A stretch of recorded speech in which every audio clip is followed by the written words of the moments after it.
issues prevented us from completing our broadcast of the Elements vs. Gambit Gaming match from earlier today in Berlin. In the spirit of competitive integrity, though, that game continued without interruption and was recorded to be rebroadcasted to you as soon as possible. And to update you on that situation, the game was recorded in full, but technical difficulties prevented caster audio from being recorded for a portion of that match. Therefore, the play-by-play will be live casted by Martin Deficio Lynch and Devin Pyratechnics Young as intended. With our apologies for the interruption and sincere thank you for your patience, we bring you the Elements vs. Gambit Gaming match in its entirety. Thank you very much, and I will see you back here for the North American LCS tomorrow. Enjoy the match.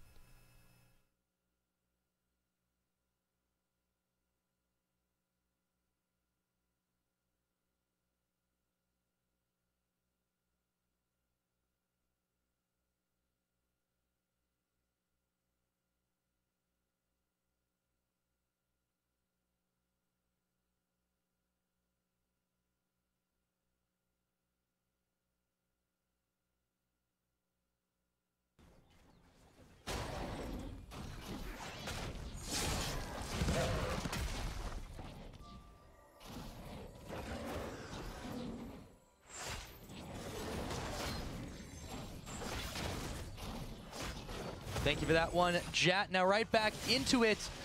We are going to see Edward and Diamond trying to make some life hard here for Shook by taking away his blue buff. There's a lane swap, of course. To recap things just a little bit, Pinoy is going to be soloing up in the top lane. Eddie's going to join him in a moment. Just to quickly talk about the two compositions here. Gambit obviously running double AD carry. I guess we can go back to that one because now Wickd diving Cabochard. Yeah, we'll come back in just a moment. Cabochard looks like he's not long for the rip, but Wickd going extremely low. That is going to be first blood picked up by Rekkles, but man, was it close for the tree. Yeah, but a very important play from Elements here, trying to shut down Cabochard. He does have teleport ready and can always return to the lane, but to break down these comps, we got double AD carry composition from Gambit, very kite focused, very poke focused, and at the same time, you have the ability to fast push down towers because you got the attack speed buff from an Ezreal, from a Nidalee onto a Jinx, who will obviously melt these towers. So the whole goal here for Gambit is to get a global gold lead through towers in the mid game, while the likes of Froggen takes time to scale up on this Kassadin. Obviously, Elements running double tank, insanely strong late game composition. If they reach that point, that's going to be the big question here, if Gambit can shut them down or not in time. That is indeed. So Edward now taking his place down on the bottom side. He's going to trust that Pinoy will be perfectly fine up there dealing with Wickd. We'll see how that one does go. Frog and Betsy just trading a little bit of poke, while Diamond continues to make his way through the Elements jungle and just try to keep Shook from grabbing just about anything. There we go, starting up on the Krug, smites on down. And there's no way Shook can get back there in time to grab it. Oh, and Diamond really using Nidalee's early power here, invading into the jungle of Elements, and also knowing that Eddie is now on the bottom side of the map together with Cabochard. So there are basically 4 members on this bot side, meaning Diamond can kind of do whatever he wants, as Sejuani can't really challenge Nidalee in the early game. So Diamond, like a bit aggressive, and I like it. Oh, definitely. And I feel like, yeah, it's really a very safe way to do things. Speaking of safe, Pinoy, I mean, normally you don't want to leave a Jinx alone too long, but Elements aren't interested in putting too much pressure right now on Pinoy himself, and it's really just Maokai just trying to poke him away, but he's being denied a fair amount of CS compared to his top lane counterpart in the bottom. Basically, Elements is happy leaving Wickd on his own just to get solo XP, while Cabochard is having to share with Eddie down his bottom lane here, so they're trying to get a bit of an advantage for Wickd. He's obviously behind in farm, which we very often see when you're against Morganas in the lane swap. She just sits there, puts down the pole, last hits. I mean, very, very simple and very hard to deny her. Diamond once again in the jungle here. Will he try to dive on Froggen? He's very low. He lands a spear here. Oh, Froggen is going to walk away from it. So meanwhile, down in the bottom, Edward could be in a bit of trouble himself. Rekkles going to dodge out the Dark Binding. They throw the Tormented Soil down, but they don't have enough left in the tank. Rekkles and Krepo are going to back off of that one. Meanwhile, Diamond continues to just take the jungle away here from Shook. Stealing everything, still not gone back to base, sitting on that Hunter's Machete. Now he's going back. Level 5, I mean, that means really a lot of camps being cleared. 25 CS before the first pack. That is very unusual compared to what we normally see from junglers here. I mean, look at on the side of Shook, already gone back. Got the Trailblazer, got a few more wards. Looks like Diamond will follow suit there, but he was also able to pick up the Fiendish Codex for his own. So we don't see the tier start from him. He's definitely looking to get a little bit more power now. Yeah, Diamond's not really been a guy who liked the tier start. I've never seen him do it, at least on the likes of Nidalee.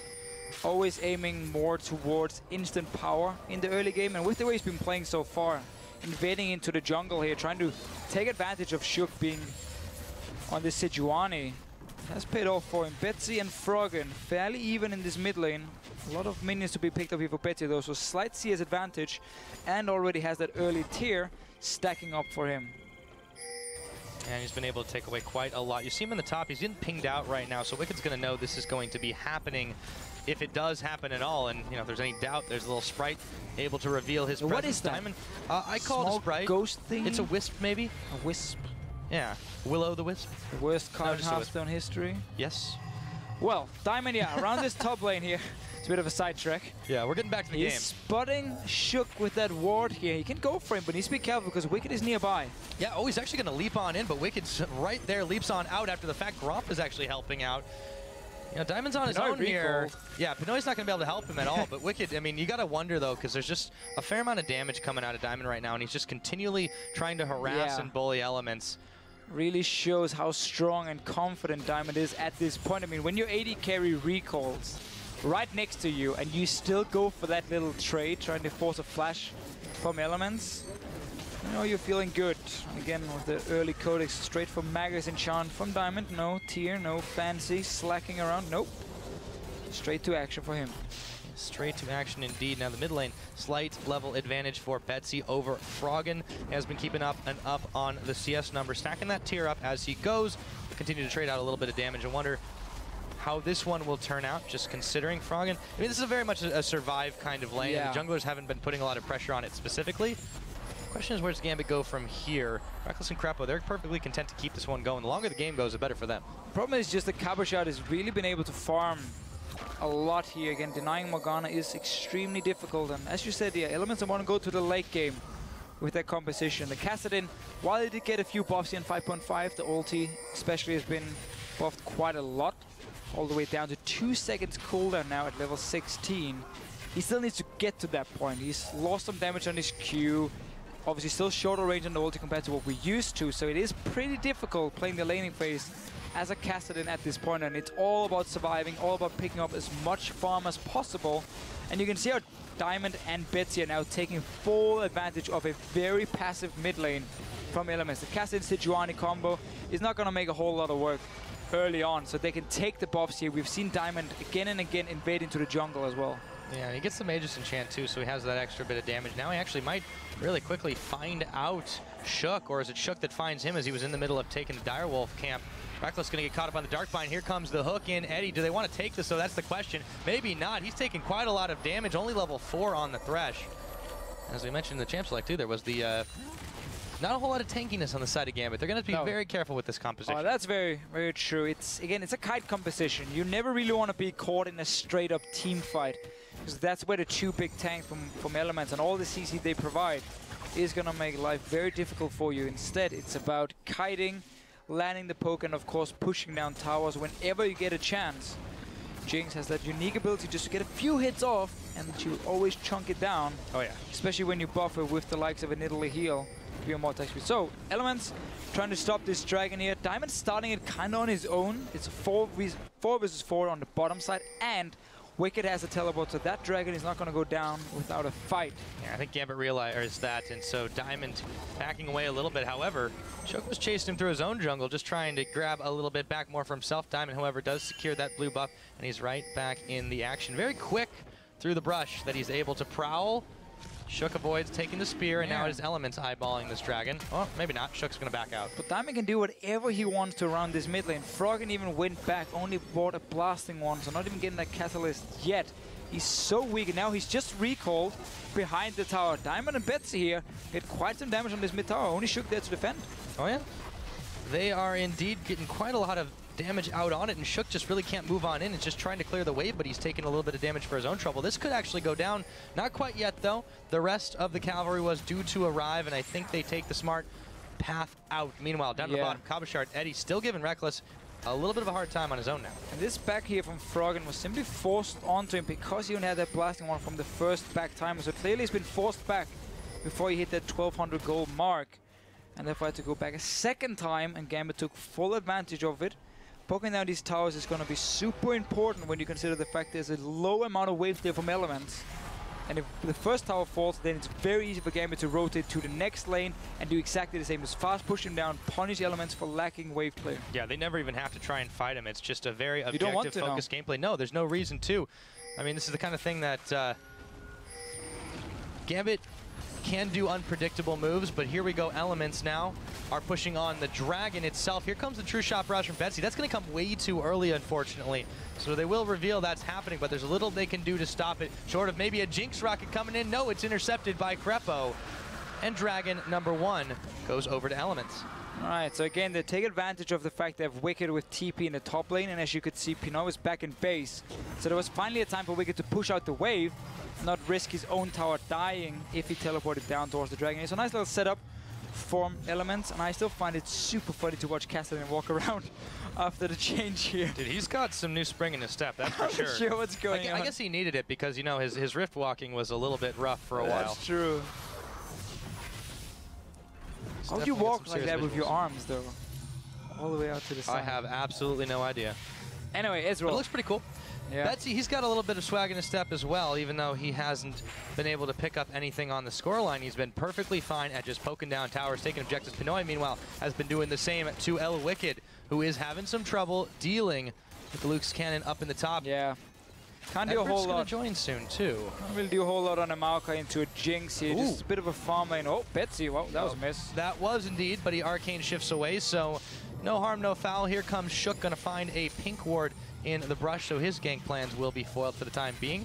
Wicked still getting pushed back in the top side. It looks like Gambit might want to start taking objectives. Eddie just joined him. This means now Pinoy can finally start pushing down that tower. He has the lantern for safety. Even Diamond is showing on the top side of the map. He is spotted by Elements, but this tower should go down fairly uncontested. Simply also because Pinoy has been poking it the entire time in that lane swap. Notice how Gambit, they kept Cabochard on the bottom side saying, you know what?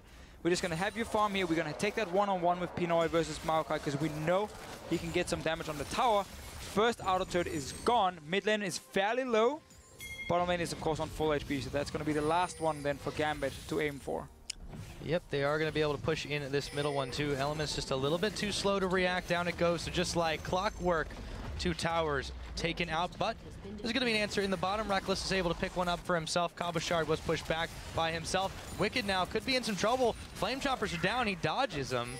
Still, as tanky a tree as he is, can't be careful now. Betsy is in some trouble, but so is Froggen. Whoa, he's not going to be having a good time. Outplays. Oh, and Betsy just avoids all the damage there as he gets out. Wicked now in some trouble himself, with Vengeful Maelstrom on, trying to deter any further pushing. But Gambit, they've got another wave at their back, and they've got some defense here, some backup. Let's see if they use it. You can see how Froggen was trying to bait this one, so he jumped in on Betsy, hoping that Shook will come in, obviously from the flank, but simply didn't happen. The rest of Gambit were nearby, and Betsy dancing around here. Quick on his feet, and Wicked is in trouble. Oh no, oh no, the rocket comes in. Krepo couldn't save him with the monsoon, and they can't save the tower either. 3 towers gone. They didn't take the bottom, but they managed to get 2 in the top, 1 in the middle. Elements, they're starting to lose out on some serious gold here, and Gambit are kicking up the heat. 3 very quick towers for them. Showing what you can do when you have a Jinx and you give all this attack speed from an Ezreal, from a Nidalee.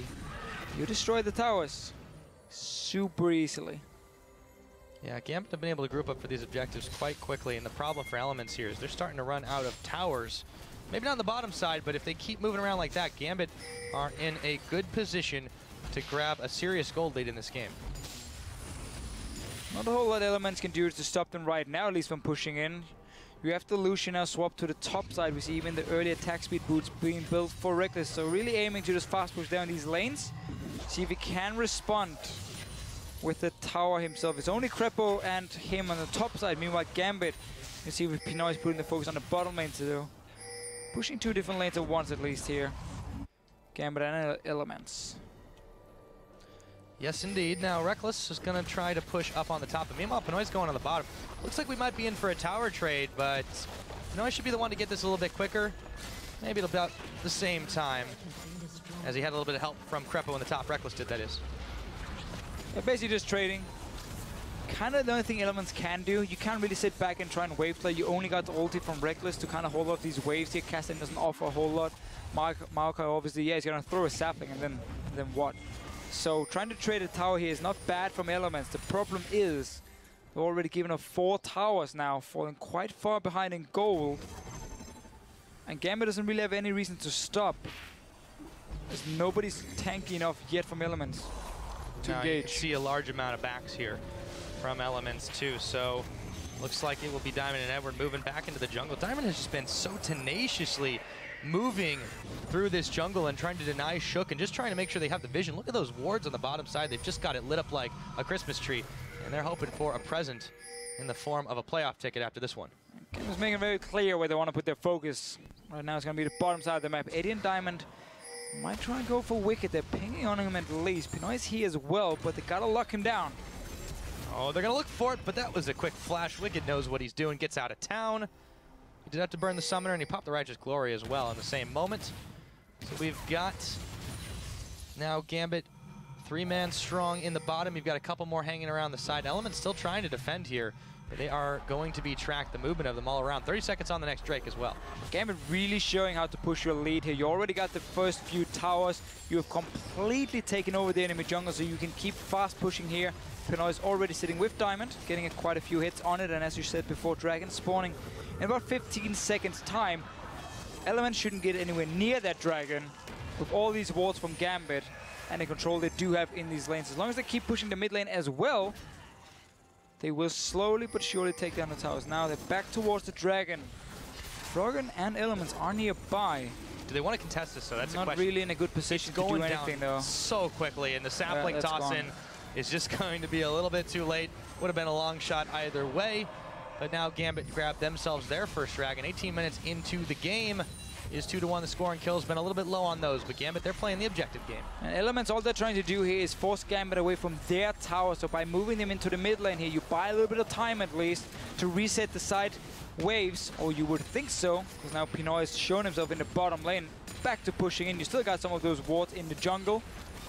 No real reason to stop from Gambit's side. Need to be a little bit careful though about fighting in here. A lot of AoE damage, or well, AoE CC from the likes of a Sejuani and a Maokai. Jungle fights could get hairy, but towers are what they're interested in right now. You know, he's going to get knocked up. True Shot Barrage comes in, clears a few minions, and a chunk out of Krepo's health bar. And they do take down another turret. 5-2 now in the lead for Gambit. Such a well played early, or mid-game, I think we should say. It was fairly even leading up to like the 10-minute mark. We were in the lane swap, nothing really happened before, and it was just fairly standard lane swap laning, freezing the waves at first, and then we just see Gambit turn on the power as soon as they hit that mid-game. They turned on the power indeed. The question is, where are they going to go from here? They've got the gold lead. Let's see if they can convert that into the items they need to keep this one going. Baron's going to be available in the next 35 seconds or so, but I think it still might be a far cry. And with that, we're going to go back to the original audio, guys. Force Elements to play on their turf, on their terms. And Elements haven't been able to respond quickly enough. They're just giving up seeding objectives over. Yeah, they secured that early Dragon, but once Gambit has turned on the steam, it's getting harder and harder for them to really grab anything back here. And Diamond especially hasn't been letting up and making it hard for Shook to even grab his own jungle. Yeah, now only the mid tower standing still outside of the base of Elements. Can be the next option if Gambit groups 5 together. Obviously, you don't want Cabochard to sit with your team. Don't let him split push. You need that black shield to stop the hard engage from Elements. And if you can do that, I mean, that tower's going to go down as well. Froggen is still not strong enough to really fight. He's going to have to get a few kills in any kinds of engage. And this is what we wondered about the Kassadin coming back in. Is it really strong enough to really make the difference? The later the game goes on, he's of course picked up the Aether Wisp. I think we might expect the Luden's Echo there. I would be surprised, but then again, you do move around a lot. You just don't really spam enough. I guess, okay, with the new ulti, a lot lower cooldown in the late game, we could see it have some effect on the Kassadin. He's got the pieces for it. He does have the items for it, yeah, in this situation. Not the same kind of ability spam like as say Cassiopeia. Oh, the fight's going to start. What a big glacial prison. Gambit, this is the hard engage that Elements needed. However, can they make it out alive? Wicked certainly not going to. It's a 1-for-1 trade. Top laner for support. Never mind that. Down goes Shook. Gambit turned what looked like a horrible situation into a 2-for-1. And that was close to the best best engage possible for Elements and still losing out here because they've fallen so far behind. And now look at this tower, it's getting melted, nothing they can do. Elements really getting punished for picking such a slow composition by Gambit here. All outer turrets gone. Next target, I mean, you don't even care about going towards the base. You can still do it because you can take down these towers so fast. You don't really have to come to bait out, let's say, a Baron, because then you got to fight out in the open and you don't have the pressure of your tower pushing abilities. But Gambit really very far ahead in gold at this point. Been playing it super safe, but super well. Yeah, I mean, that was probably the most tense moment of the game for them so far, and they made it out quite well. They kept their heads cool despite the fact that there was just a massive Sejuani ult hitting 3 of them. See Froggen taking a huge chunk of damage again from the True Shot barrage. There's just so much presence, so much poke from this side of Gambit that Element's getting very flustered here. Froggen takes even more, has to rift walk. He's still got a decent enough range to get out of the way, but Gambit own this side of the map, that's for sure, and the wards are there to prove it. Setting up towards the Baron itself. Want to try and force Elements into a bad team fight. Obviously, if they never really show up, this Baron will go down against double-AD carries, especially the Fed Jinx. Being in the dark. Elements at this point here, they're moving towards it, they're pinging, but Froggen, he's very far away.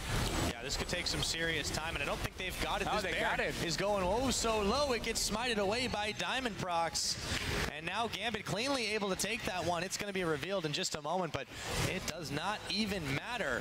No. Elements. And while Gambit didn't have to come to bait out that Baron, they surely have to come to just take it for free if Elements is so far away and not reacting at all. And this is going to mean another push. You know, got the buffed up minions. Time is running out for Elements here. It is not looking great. And if this inhibitor goes down, Gambit has full control of the game. Be a very early one, but here comes Shuck. Oh, he's going to hit Eddie up, but now there could be some trouble for him and Diamond, but Krepo already very low in this. They take down Edward, twisted advance, Wickd coming in onto Betsy, exhaust is down. Wickd though, they might give him up for dead. Here we go, the rocket coming in, it hits Froggen on the back, but it won't be enough to take him down. Elements blinking low, Wickd finally getting cleaned up. The rest of them have to back to base. That means this inhibitor, tower at least, is going to go down. I think the inhibitor is going to follow though. For sure, Pyro, for sure. Another team fight in favor of Gambit. Yes, they trade 1-for-1, but that was the support dying for Gambit. Still using that Baron so well.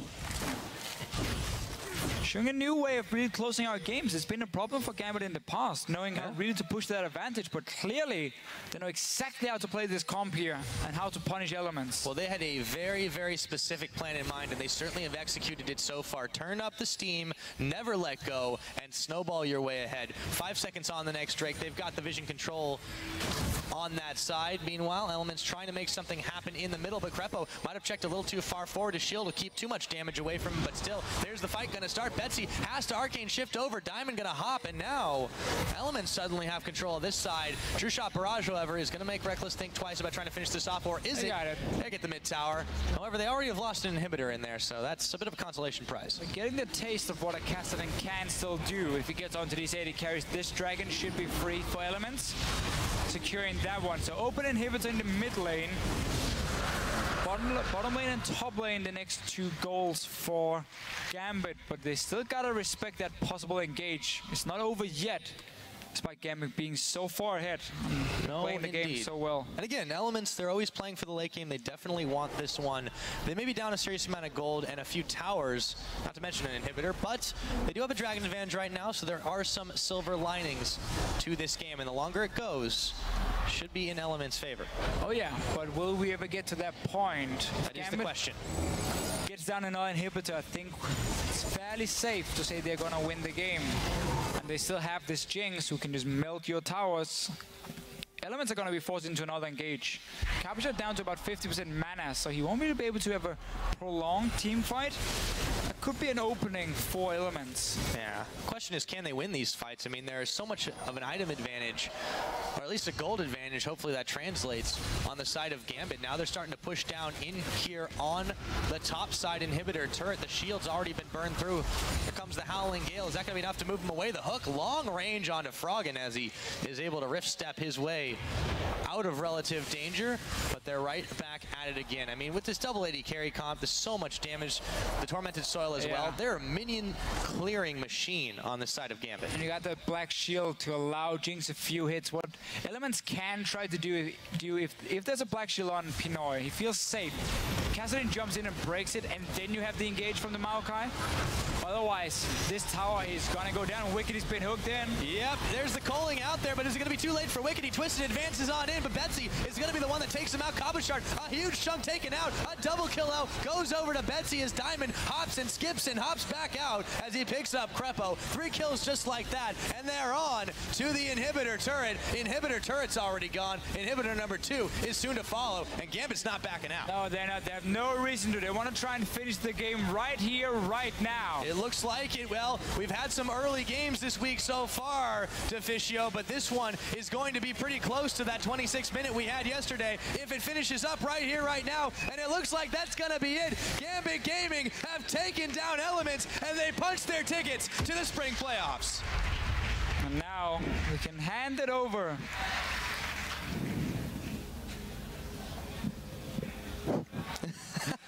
What a game, what a game. Definitely what a game. Full control, honestly.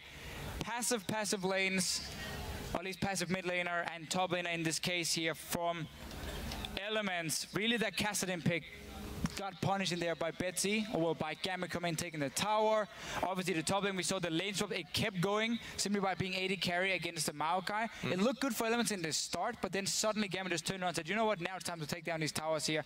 And while Wickd got a lot of XP alone, simply wasn't enough because these towers started dropping. That's where Elements didn't have any response. And this is just the way that you can beat Elements time and time again. They want the late game, they want the scale up. You don't give it to them any day of the week. You did see a few of the insurance policies coming in. You had the Rod of Ages, of course, completed by Diamond, but he still had some serious damage ramping up. Yeah. But he wasn't the main threat. I mean, Betsy just got pretty massive. They were clearing out. They weren't even trying to fight. It just managed to knock them down quick enough. And that was impressive thing here from Gambit. They showed they know how to close out a game, especially with a comp like this. They made all the right moves from the mid game towards the 26-minute mark where the game was over, basically. Such a well-played game and really no response from Elements. I think they're going to look at that pick and ban phase and say, okay, did we like wave clear? It was the thing we didn't touch on in the pick and ban phase, but if you look at Elements' composition here, calling from Lucian is the only wave clear you got. I mean, Kassadin is never going to get in to clear these waves here. So as soon as Gambit started pushing, well, there was nothing to stop them from taking towers. Yeah, there was nothing at all. They got all that global gold. They just steamrolled on forward. And Elements, they've got a lot to think about. But for now, that's going to do it for us. We're going to toss it back over to Shocks and Cyanide at the analyst.